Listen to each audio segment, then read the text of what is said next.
Have you ever wished for something to happen in your life, but that thing looked impossible for it to be achieved? Well, let me tell you my story. Growing up as a child, I wanted to become a lawyer. This dream was birthed because I used to follow my dad to court at his court sitting. My dad was at the time a plaintiff in a case he had with a bank who apparently had squandered some of his deposits he made in the bank. So he took them to court and filed a lawsuit against them. And as I continually went to court with my dad, this dream of becoming or hope of becoming a lawyer was birthed.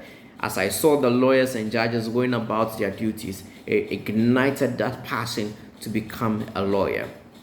So from that time, I said to myself I was going to be a lawyer so that I can help my dad recover that money from the bank in future.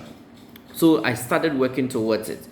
And I knew that to get to that level, I need to study. So I started my school. As I was in school, I was doing all the things that was needed of me to do. But one obstacle that I have is mathematics. Mathematics has been a pain in my neck because I used to hate mathematics. I did not like mathematics. I was not a fan of mathematics. I liked everything about the reading courses that you read and pass. But anything about numbers, it frightens me.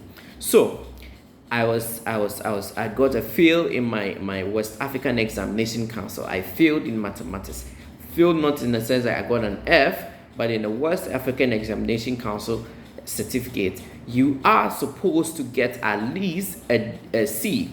If you get a D, E, or F, you fail. And in this case, I got a D. So I failed in mathematics and could not proceed to the college to be able to enroll and become a lawyer.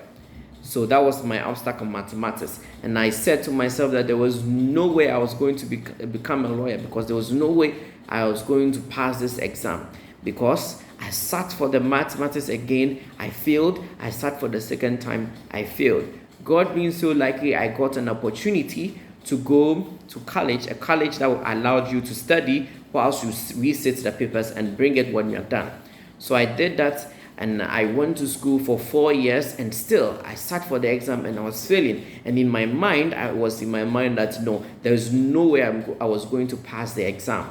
And my mind was visited that there's no way. And my colleagues passed the exam and went and were graduated. And almost 3 years after my colleagues were graduated, I was still resitting this mathematics exam.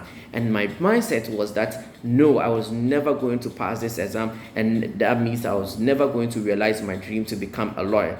But once I saw that my mindset was not right for this thing, I changed my mindset and became poised that this mathematics, I am going to succeed and I'm going to pass so that I become a lawyer. As soon as I changed my mind, I changed my thoughts, I was able to pass this exam. So what I'm trying to say that we should have a right mindset, and when our mindset is good, everything we want